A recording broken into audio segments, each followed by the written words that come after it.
Hello students, मैं doctor Ramji दास राठौर आप सभी का मेरे यूट्यूब चैनल कॉमर्स एजुकेशन में स्वागत करता हूं।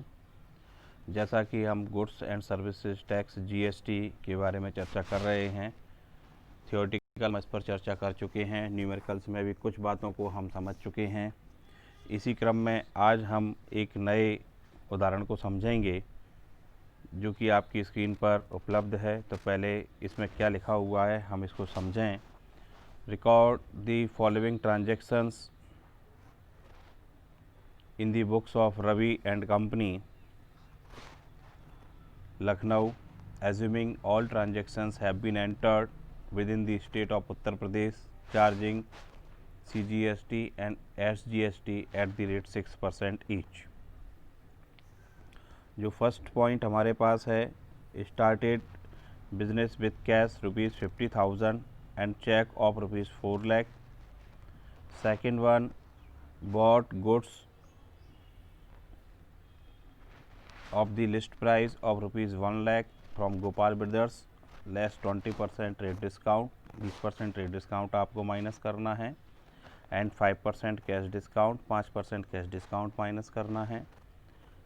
60% of the amount was paid immediately by cheque. इस ट्रांजैक्शन में आपके लिए क्रेडिट ट्रांजैक्शन भी है ये और कैश ट्रांजैक्शन भी है। तो 60% आपका कैश ट्रांजैक्शन है, उसी पर आपका 5% डिस्काउंट काटा जाएगा एंड 40% आपका क्रेडिट ट्रांजैक्शन रहेगा। द नेक्स्ट ट्रांजैक्शन जो थर्ड वन है हमारे पास, तो sold goods to Manoj and company of the list price of ₹2 lakh less 15% rate discount and 4% cash discount on sale price and received 40% by check. The next transaction, paid to Gauri Shankar 95,000 by check after deducting 5% cash discount. The next one, electricity expenses paid by check for office 20,000 and for residence of proprietor ₹10,000. Paid salaries by check ₹25,000. The next one है हमारे पास Dinanath adapter for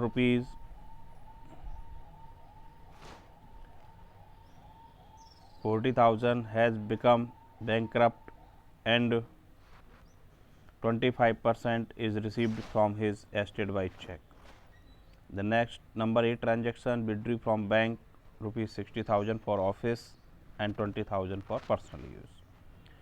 Number 9th, received by check for a bad debt written off last year 10,000 and last transaction हमारे पास है sold goods costing ₹60,000 to Kishore against check at a profit of 25% on cost less 10% trade discount, cash discount allowed at the rate 2% on sale price।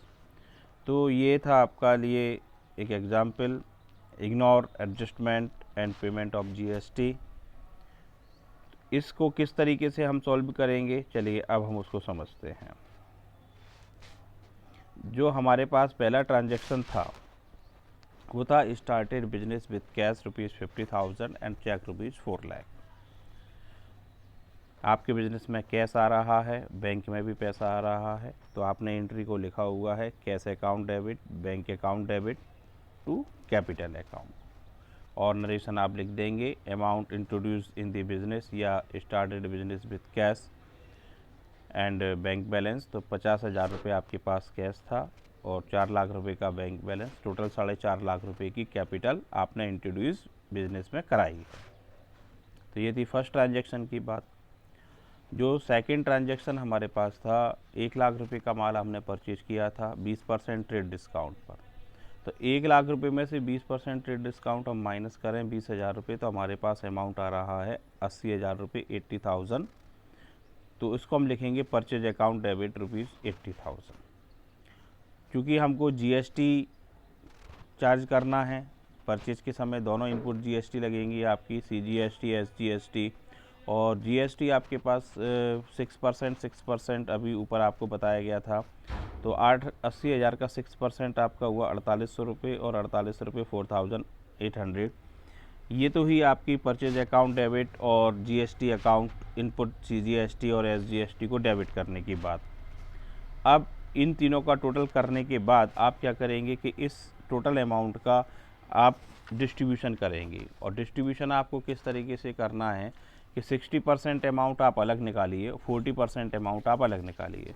जो 40% amount रहेगा वो Gopal brothers के खाते में चला जाएगा, वो आपका ऑन क्रेडिट ट्रांजैक्शन के रूप में माना जाएगा। और जो 60% अमाउंट है, उस 60% अमाउंट पर आप ट्रेड डिस्काउंट, कैश डिस्काउंट की अमाउंट निकालेंगे जो कि 5% है, और वो आपकी अमाउंट निकल के आ रही है 2400 रुपये। और रिमेनिंग अमाउंट जो आपके पास आएगा वो आपके बैंक के अकाउंट में ट्रांसफ़र कर दिया जाएगा। इस तरीके से आप इसकी कैलकुलेशन करेंगे। लास्ट में वर्किंग नोट आपको अलग से अवेलेबल मैं करा रहा हूँ, तो उसमें ये सारी कैलकुलेशन लिखी हुई है। तो जो हमारी एंट्री बनी वो क्या है, purchase account debit, input CGST account debit, input SGST account debit to bank account, to discount received account, to Gopal brothers account. तो इस तरीके से हम इस दोनों ट्रांजैक्शन को अभी समझ रहे थे। अब हम अगले ट्रांजैक्शंस की ओर चलते हैं। तो अगला ट्रांजैक्शन जैसा कि आप देख पा रहे हैं, अगला ट्रांजैक्शन हमारे पास था sold goods to Manoj and company of the list price of ₹2 lakh less 50% trade discount and 4% cash discount, और उन्होंने 40% पैसा आपको दिया था। तो इसमें भी आप सेम प्रोसेस जो परचेज की तरह आपने काम किया था उसी तरह सेल्स अगेंस्ट करेंगे। एंट्री आपकी अपोजिट रहेगी। तो एंट्री को जैसा कि आप देख पा रहे हैं, यहाँ मैं आपको एंट्री दिखाता हूँ। तो एंट्री आपकी लिखी हुई है bank account debit, discount allowed account debit, Manoj and company account debit to sales account, to output CGST account, to output SGST account. तो ये जो एंट्री आपने की हुई है, तो इस एंट्री में जो अमाउंट आपको कैलकुलेट करना है तो वो अमाउंट आप लिखेंगे। तो अमाउंट के लिए भी आपको कैलकुलेशन सेम रहेगी। पहले आप ट्रेड डिस्काउंट को माइनस करेंगे, और ट्रेड डिस्काउंट को माइनस करने के बाद आप उसका जीएसटी कैलकुलेशन करेंगे। जीएसटी कैलकुलेशन के बाद आप उस अमाउंट को अलग से डिस्ट्रीब्यूट करें। सेम परसेंटेज आपको निकालना है। 60% आपका क्रेडिट ट्रांजैक्शन है, 40% आपका कैश ट्रांजैक्शन है। जो 40% कैश ट्रांजैक्शन है उस पर आप कैश डिस्काउंट कैलकुलेट करके लिखेंगे तो वो आपका डिस्काउंट अलाउड अमाउंट में आएगा। और जो 60% अमाउंट है तो वो आपके लिए अमाउंट आएगा आपका क्रेडिट पार्ट के लिए, मनोज एंड कंपनी के लिए। तो इस तरह आपकी जो एंट्री बनेगी बैंक अकाउंट डेबिट, उसमें बैंक की राशि आपको लिखना है। Discount allowed account debit, discount की राशि आपको लिखना है। मनोज एंड कंपनी में उधार पार्ट आप लिखेंगे to sales account, to output CGST account, to output SGST account. इस तरीके से आपको इस एंट्री को करना रहेगा। द नेक्स्ट वन एंट्री है paid to Gaurishankar 95,000 by cheque after deducting 5% cash discount. अब यहाँ आपने गौरीशंकर को पेड किया हुआ है अमाउंट टोटल कितना, 95,000, ठीक है। लेकिन आपको डिस्काउंट की राशि नहीं दी है, बल्कि ये लिखा है कि 5% काटने के बाद, यानी टोटल परसेंटेज आपको 100% फाइंड आउट करने के लिए इसका अमाउंट बनाना पड़ेगा। तो अमाउंट आपका बन रहा है 1 लाख रुपये। इस 1 लाख रुपये और 95,000 का डिफरेंस आप निकालें तो 5% आपका डिफरेंस कितना आ रहा है, 5,000 रुपये। तो 5,000 रुपये जो हमारे पास अमाउंट आया वह हमारे पास क्या कहलाएगा, वो हमारे पास अमाउंट है डिस्काउंट का। तो इस तरीके से जो हम एंट्री करेंगे इसकी, Gaurishankar debit, bank account debit, discount, Gaurishankar debit to bank account to discount received account. तो ये एंट्री आपको करनी रहेगी। द नेक्स्ट वन एंट्री है आपके पास electricity expenses paid by cheque for office 20,000 and for residence of for proprietor ₹10,000। तो जो आपने बिजली व्यय दिए हैं, तो जो ऑफिस के हैं उनको तो आप इलेक्ट्रिसिटी एक्सपेंसेस के नाम से ही डेबिट करेंगे, और जो आपके प्रोप्राइटर के हैं उनको आप ड्राइंग अकाउंट के नाम से डेबिट करेंगे, और दोनों को मिलाकर के आप लिखेंगे टू बैंक अकाउंट। तो electricity expenses account debit, drawing account debit to bank account, आपको इस तरीके से एंट्री को लिखना है। द नेक्स्ट एंट्री है हमारे पास पेड सैलरीज बाय चेक आपने सैलरी दी हुई है चेक के माध्यम से, नॉर्मल एंट्री रहेगी, salary account debit to bank account. The next one entry है आपके पास, Dinanath a debtor of rupees 40,000 has become bankrupt and 25% is received from his estate by check। तो दीनानाथ के संबंध में जो आप एंट्री करेंगे तो आपको पैसा मिल रहा है bank account debit, bad debts आपके हो रहे हैं, bad debts account debit to Dinanath, ये तो आपकी एंट्री रहेगी। लेकिन इसकी जो कैलकुलेशन की यदि हम बात करें तो चूँकि 25% अमाउंट आपको मिल पा रहा है, 25% अमाउंट आपका कितना हुआ 40,000 रुपये का 10,000 रुपये। ओके, तो 10,000 आपकी अमाउंट क्या हुई, 10,000 अमाउंट जो आपके पास हुआ वो आप लिखेंगे बैंक अकाउंट में, बैंक अकाउंट डेबिट आपने लिखा हुआ है 10,000 एंड 30,000 आपके बैड डेट्स हुए और 40,000 टोटल आपका डेटर्स की अमाउंट थी। तो एंट्री आपकी है bank account debit, bad debts account debit to Dinanath, being amount received and bad debts written off. The next entry जो हमारे पास है वह है received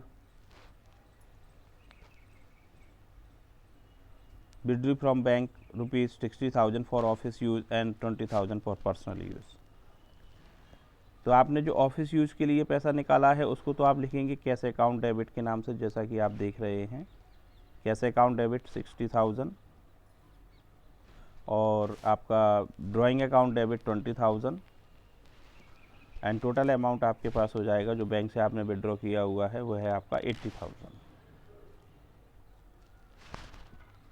and second last entry है received by cheque for a bad debt return off last year 10,000। आपने पहले bad debts right of किया था लेकिन अब उसका पैसा आपको मिल चुका है, तो उसके लिए आप जो एंट्री करेंगे, एंट्री आपकी रहेगी bank account debit to bad debts recovered account. Bad debts आपको रिकवर्ड हो रहे हैं, bank account debit to bad debts recovered account, amount है आपके पास 10,000। एंड लास्ट एंट्री बहुत महत्वपूर्ण एंट्री है, इसकी कैलकुलेशन भी मैं आपको आगे बताऊंगा। तो एंट्री हमारे पास है sold goods costing rupees 60,000 to Kishore against a cheque of at a profit of 25% on cost less 10% डिस्काउंट, कैश डिस्काउंट अलाउड है आपके पास 2% ऑन सेल प्राइस। तो इसके लिए आप क्या करेंगे कि जो आपके पास कॉस्ट है 60,000 उसमें आप पहले 25% आप प्रॉफिट जोड़ेंगे, आफ्टर दैट आप 10% ट्रेड डिस्काउंट माइनस करेंगे। ट्रेड डिस्काउंट माइनस करने के बाद आपके पास अमाउंट आएगा सेल्स का, और उसके बाद आप 6% का आपका जीएसटी जो चार्ज करना है उसको आप चार्ज करेंगे। देन उसके बाद आप डिस्काउंट अलाउड की अमाउंट को आप निकालेंगे एंड लास्ट वन आपके पास अमाउंट निकल के आएगा बैंक का, और जो आपकी एंट्री बनेगी वो एंट्री बनेगी bank account debit discount allowed account debit to sales account to output CGST account to output SGST account. इस तरीके से आपको ये सारी एंट्रियों को करना है, और इन एंट्रियों को करने के बाद जैसा कि हम लास्ट में टोटल लगाते हैं, हम ग्रांड टोटल लगा देंगे। तो ये सभी आपके पास एंट्रियां थी।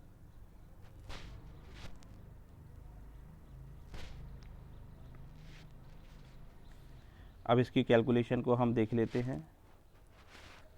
तो जो कैलकुलेशन हमारे पास था, 1,00,000 रुपये का हमने माल लिया था, उसमें ट्रेड डिस्काउंट माइनस किया था 20%, आफ्टर दैट हमने 6% जीएसटी चार्ज किया था 4,800 टोटल किया 89,600। इसके दो पार्ट की 60% हमारा कैश ट्रांजैक्शन है, तो 60% अमाउंट 57,760। देन इसका 5% अमाउंट आपने निकाला 2,400। आफ्टर दैट जो क्रेडिट पार्ट है उसको आप निकालेंगे, और क्रेडिट पार्ट आपके पास है 40%, 89,600 का 40% आपने फाइंड आउट किया हुआ है, और इस अमाउंट को हमने एंट्री में यूज़ किया था। जो सेकंड कैलकुलेशन था, 2,00,000 रुपये का हमने माल बेचा था, 15% ट्रेड डिस्काउंट पहले माइनस करें, जो रिमेनिंग अमाउंट आया है उस पर जीएसटी चार्ज करेंगे 6% दोनों जीएसटी आपने चार्ज की, देन टोटल कीजिए आप उसका। आफ्टर दैट इसके पोर्शन आप बनाएंगे। तो कैश ट्रांजैक्शन है 40%, जो कैश ट्रांजैक्शन है उसी पर आप कैश डिस्काउंट निकालेंगे 4%, माइनस कीजिए, अमाउंट आपके पास आ चुका है, ये कैश का अमाउंट आ गया है। और क्रेडिट ट्रांजैक्शन आपके पास है 60%। उसके बाद जो एंट्री हमने की थी उसमें इस अमाउंट को हमने फीड किया हुआ है। देन थर्ड कैलकुलेशन हमारे पास थी, जो 95,000 हमको पैसा मिला था उसको 7% अमाउंट बना दें तो 100/95, तो 1 लाख रुपये का टोटल ट्रांजैक्शन था। 95,000 मिल चुके हैं, 5,000 हमारा डिस्काउंट रहा। एंड जो लास्ट एंट्री पर हम बात कर रहे थे उसके समझिए, कॉस्ट हमारे पास थी 60,000, उसमें आप 25% प्रॉफिट जोड़िए,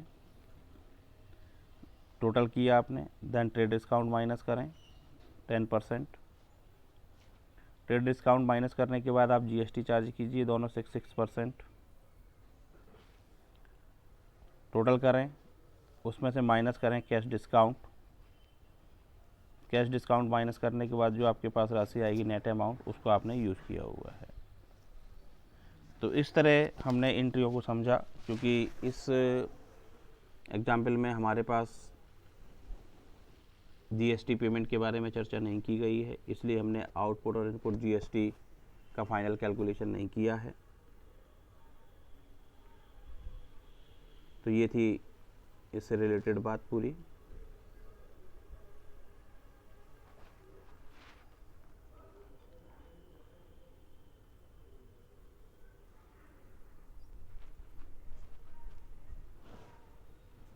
अब आप अगला एग्जाम्पल देख रहे हैं अपनी स्क्रीन पर। चलिए अब हम अगले एग्जाम्पल की ओर बढ़ते हैं। जैसा कि आप स्क्रीन पर देख रहे हैं, पहले हम इसको समझ लेते हैं इसमें क्या दिया है। Pass entries in the books of Deepak of Gujarat for the following transactions. First है purchase goods from Anupriya of Gujarat for ₹2,50,000। CGST है 9%, SGST भी 9% है। February 5 में आपको दिया है purchase goods from Rana Rathore of Rajasthan for ₹3 lakh, IGST आपके पास है 12%।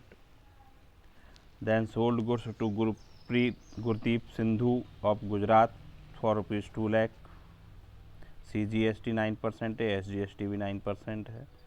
Paid railway flight 15,000, CGST SGST आपको दिया है 9%। Next purchased computer printer for office for 80,000 from Dell limited on credit, CGST SGST आपको दिया हुआ है 6%। Sold goods to Gangaram of UP goods for ₹4,20,000 against cheque which is deposited into bank, IGST आपके पास 18%। Paid for broadband services ₹10,000 by cheque, CGST 6%, SGST 6% है। And last transaction है payment made of balance amount of GST। इस ट्रांजैक्शन इस example को हम किस तरीके से सॉल्व करेंगे, तो इसके लिए हम समझेंगे, इसकी कैलकुलेशन वगैरह सभी आपको समझाई जाएगी। और ये ट्रांजैक्शन आपका SGST CGST सभी से रिलेटेड है। अभी तक हमने जितने GST संबंधित प्रश्न किए थे उसमें केवल इंटर स्टेट सेल्स की ही हम बात कर रहे थे, क्योंकि ये ऑल इंडिया लेवल का व्यापारी है और सभी स्टेट से लेन देन कर रहा है। तो ऐसी स्थिति में IGST भी इसमें यूज किया गया है। तो ये सारा काम किस तरीके से रहेगा उसको हम समझते हैं। तो चलिए अब हम इसको किस तरीके से सॉल्व करेंगे इसके बारे में जानकारी लेते हैं। जैसा कि आप सभी स्क्रीन पर देख रहे हैं, हमारे पास जो पहला ट्रांजैक्शन था purchase goods from Anupriya of Gujarat for ₹2,50,000, CGST SGST 9% है। तो आपने लिखा है purchase account debit 2,50,000। Then input CGST SGST को आपने चार्ज किया है 9% एंड टोटल अमाउंट आपका अनुप्रिया के लिए आपने लिखा है 2,95,000। द नेक्स्ट February 5 में purchase goods from Rana Rathore of Rajasthan 3 lakh, IGST आपके पास 12%। तो आपने लिखा है purchase account debit, input IGST account debit to Rana Rathore, then total amount आपके पास है 3,36,000। देन नेक्स्ट फरवरी 10 में आपके पास ट्रांजैक्शन है sold goods to Gurdeep Sidhu of Gujarat for ₹2 lakh. CGST SGST दोनों हैं, आपने माल बेचा हुआ है, ऑन क्रेडिट है। Gurdeep Sidhu account debit to sales account to output SGST, output CGST दोनों को आप क्रेडिट करेंगे। ये आपने अमाउंट निकाल के क्रेडिट किया हुआ है एंड टोटल अमाउंट से आप गुरदीप सिंधु को डेबिट करेंगे। द नेक्स्ट ट्रांजैक्शन है पेड रेलवे फ्राइट फॉर ₹15,000, 15,000 रुपये आपने रेलवे भाड़ा दिया है, जिसमें आपका CGST SGST दोनों 9% है। तो फ्राइट अकाउंट को आपने डेबिट किया हुआ है 15,000 से। देन इस पर आपने इनपुट CGST SGST को चार्ज किया है और टोटल अमाउंट आपने कैश पेमेंट किया है 17,700 रुपये। The next one purchased computer printer, आपने कंप्यूटर प्रिंटर लिया है 80,000 रुपये का। ऑफिस इक्विपमेंट अकाउंट आप डेबिट करेंगे। इनपुट SGST CGST 6% है आपके लिए, 80,000 रुपये का 6% आपने डेबिट किया हुआ है, जो कि उधार लिया है। तीनों का टोटल करके आप 89,600 टू डेल लिमिटेड के नाम से लिखेंगे। Office equipment account debit, input CGST account debit, input SGST account debit to Dell limited. 24 तारीख में आपके पास ट्रांजैक्शन है sold goods to Gangaram of UP, goods for ₹4,20,000 against a cheque which is deposited into bank. क्योंकि ये व्यापारी गुजरात का था और इसने माल कहाँ बेचा हुआ है, उत्तर प्रदेश के लिए, तो IGST चार्ज किया जाएगा, जो कि आपके पास 18% है। तो आपने एंट्री लिखी bank account debit to sales account to output IGST। माल बेचा था आपने 4,20,000 रुपये का, उस पर 18% आपने IGST चार्ज किया हुआ है। टोटल आपके पास जो ट्रांजैक्शन वैल्यू बैंक की आएगी 4,95,600 रुपये आपके पास अमाउंट आया है। Bank account debit to sales account to output IGST account. The next transaction है paid for broadband services 10,000 by cheque. Internet charge आपने दिया हुआ है, तो इंटरनेट चार्जेस अकाउंट डेबिट आपने किया है। देन आपने दोनों GST को लिखा हुआ है, SGST और CGST डेबिट किए हुए हैं, जो कि आपके पास 6% है। देन इसके बाद आप टोटल कर दीजिएगा टू बैंक अकाउंट। तो जैसा कि हम जानते हैं परचेज करते समय हम टोटल करके पेमेंट करते हैं अथवा पैसा देना होता है, और सेल्स करते समय टोटल करते हैं, उसके बाद जो भी पैसा है हमको मिलता है अथवा डेटर्स अकाउंट हमारे पास रहता है। Then last one payment made of GST। तो आपके पास आउटपुट IGST अकाउंट की अमाउंट दी हुई है 36,000 से, तो output IGST account debit to input IGST। अब आउटपुट IGST अकाउंट के लिए कैलकुलेशन के बारे में ये आपके लिए बात कर रहे हैं। तो आउटपुट IGST की कैलकुलेशन हम समझेंगे, क्योंकि हमारे पास इनपुट और आउटपुट दोनों IGST हैं, तो उनको किस तरीके से कैलकुलेट किया जाएगा कैलकुलेशन नंबर 1 पर आपको बताया जाएगा। देन इसके बाद आप GST को आप मेंटेन करेंगे। तो ये दोनों एंट्रियों की अमाउंट किस तरीके से निकाली गई है उसको हम वर्किंग नोट के माध्यम से समझते हैं।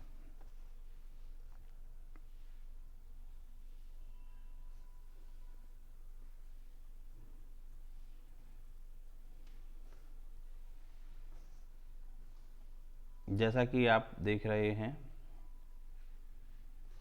वर्किंग नोट आपके स्क्रीन पर है। तो सबसे पहला जो पॉइंट हमारे पास है First of all, output IGST will be adjusted against input IGST. जो आउटपुट IGST है उसको हम इनपुट से एडजस्ट करेंगे. इनपुट IGST हमारे पास कितना था? वो था हमारे पास 36,000 और आउटपुट IGST कितना है? 75,600. तो बैलेंस हमारे पास कितना बचा? 39,600. ये अभी आपके पास कैलकुलेशन में है. Output IGST account. Okay. Then excess of output IGST जो आपके पास 39,600 है is a liability payable to the government. While making this payment, adjustment shall be made for CGST and SGST. तो उसका भी हम कैलकुलेशन देखें तो हमारे पास इनपुट CGST और SGST कितनी है? तो इनपुट का हमने टोटल किया हुआ है 29,250 और आउटपुट थी हमारे पास 18,000. बैलेंस हमारे पास कितना बचा? 11,250. Excess of output IGST. अब IGST का बैलेंस जो हमने ऊपर निकाला था 39,600 हमारे पास था,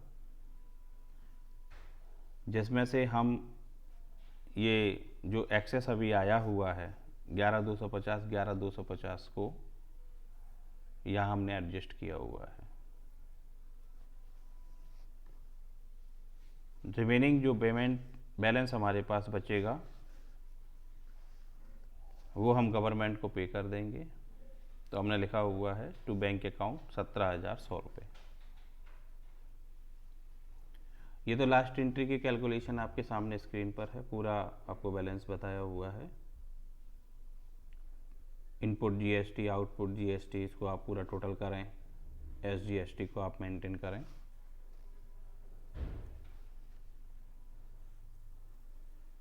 यहाँ जो हमारे पास एंट्रियाँ थी,